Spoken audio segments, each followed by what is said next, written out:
Hello and welcome to Ashish Malik IS Academy. So today's topic of our discussion for UPSC current affairs is Sputnik 5, the first ever coronavirus vaccine developed by Russian Federation. Recently एक अच्छा समाचार सामने आया है कि Russian federation ने corona virus के लिए एक फर्स्ट वैक्सीन बना चुका है, फर्स्ट वैक्सीन डिस्कवर कर चुका है। तो समझेंगे क्या ये वैक्सीन सच में फर्स्ट वैक्सीन है, इस वैक्सीन में क्या क्या चैलेंजेस हैं और इंडिया के पास क्या क्या चॉइसेस बचते हैं, सब कुछ इस वीडियो में समझेंगे। Before moving forward, if you want to subscribe on Academy Plus, you can use the referral code Ashish Malik 10 to avail a 10% discount on the subscription fee. Ashish sir का लिखा हुआ book Disha 365 current affairs volume 1 and volume 2 both are available in Flipkart as well as in Amazon. तो ये description box पे link दिया हुआ है, you can purchase this books from the description box. This book covers around 70% of your current affairs from prelims and from your mains perspective. Along with that, recently Ashish sir ने 1000 most probable MCQs launch किया है, एक नया book है। अक्टूबर 4 में जो prelims होने वाला है 2020 का, तो उसमें जो करंट अफेयर्स अपडेटेड है उसको ध्यान में रखते हुए ये बुक पब्लिश किया गया है। तो ऑल्सो इसका भी लिंक डिस्क्रिप्शन बॉक्स पे दिया हुआ है, आप वहां से ये बुक खरीद सकते हैं। Myself Varna, faculty for PT pointers for Polity, Economy, Class 11 and 12 NCERT Economics and Rapid Current Affairs. Now, let us begin with our discussion. Times of India का headline है Russia's Sputnik 5 for 18 to 60 years. Here's why vaccines are administered to the healthy age group first. Now, इस news के पीछे context क्या है समझते हैं। Russia ने जो वैक्सीन डेवलप किया है उसका नाम है स्पुटनिक 5। लेकिन इस स्पुटनिक का क्या मतलब है? What is the relevance of this name Sputnik? Why this such? Sputnik is the actually first satellite launched by USSR in the year 1957. After 1948, after the end of Second World War, we know there was a Cold War between USSR and USA. Socialist bloc versus capitalist block के बीच में cold war चल रहा था, एक ideological war चल रहा था। उस टाइम पे मींस 1957 पे USSR was the first nation which sent a satellite in the space. Human history का ये काफी मेजर साइंटिफिक डेवलपमेंट था। ह्यूमन हिस्ट्री में पहला सैटेलाइट यूएसएसआर ने ही भेजा था और उस सैटेलाइट का नाम था स्पुटनिक सैटेलाइट। उस सैटेलाइट का नाम था स्पुटनिक। तो उस टाइम पे this was a major breakthrough in the scientific development. And in 2020 जो कोरोना का पैंडेमिक चल रहा है उसके वजह से काफी सारे health crisis, economic crisis, social tension ये सब इंक्रीज होते जा रहे हैं। तो कोरोना का वैक्सीन निकलना, कोरोना का वैक्सीन डिस्कवर करना अभी science and technological point of view से काफी इंपॉर्टेंट है, मेडिकल फील्ड के हिसाब से काफी इंपॉर्टेंट है। तो रशिया ने स्पुटनिक 5 डिस्कवर कर चुका है, एक ऐसा वैक्सीन डिस्कवर कर चुका है जो कोरोना वायरस में प्रिवेंटिव मेजर शो कर सकता है। तो उनका मानना है ये जो कोरोना वायरस का वैक्सीन है, ये vaccine is also a major scientific breakthrough in the development of human history. Human history में ये भी एक साइंटिफिक ब्रेक थ्रू है। So we are naming this vaccine as Sputnik 5, the first vaccine for coronavirus, a landmark development in the medical sector to control the pandemic. Means Sputnik, पहला जो Sputnik था वो था for the satellite which was also a major landmark development in the field of space science, and this Sputnik 5 is also a landmark development in the medical field in the health sector. Now, क्या ये सच में first है? Is this really first? इसका जवाब है ना, no this is not the first, क्योंकि China ने ऑलरेडी वैक्सीन डेवलप कर चुका है। China has already developed its own vaccine, लेकिन चाइना का वैक्सीन में कुछ लिमिटेशंस हैं।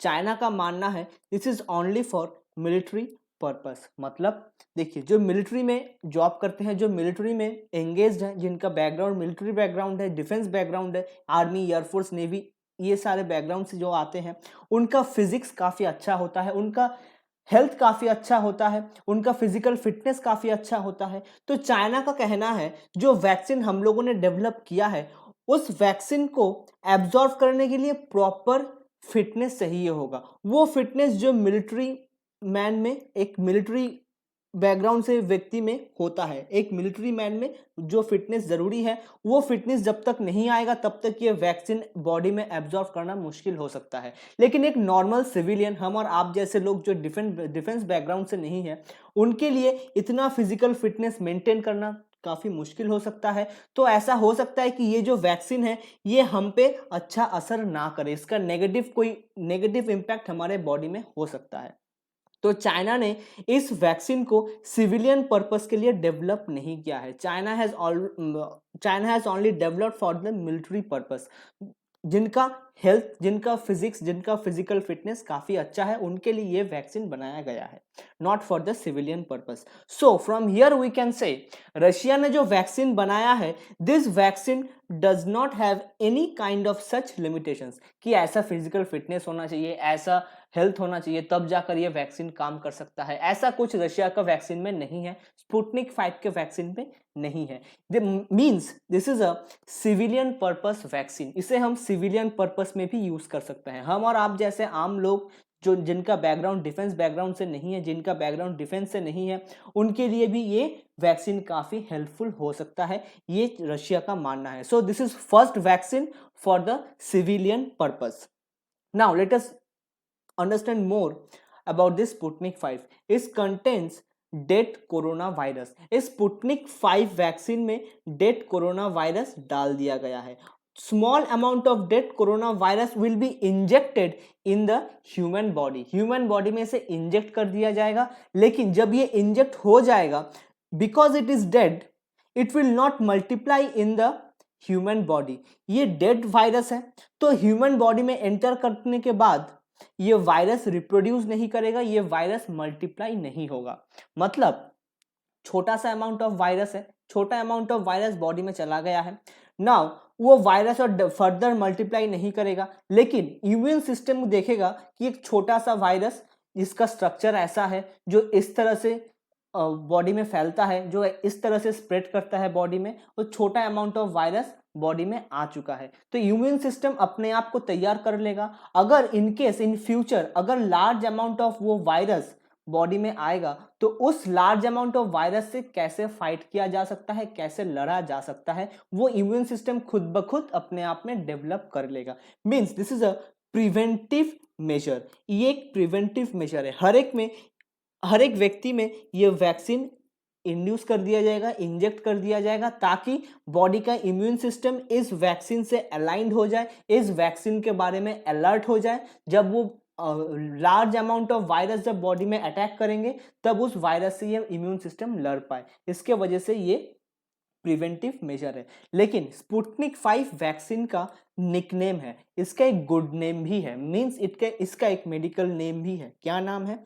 वो है Gam covid vac lyo. Gam covid vac lyo is the medical term of this Sputnik 5. So you have to remember this name because it is very important from your prelims perspective.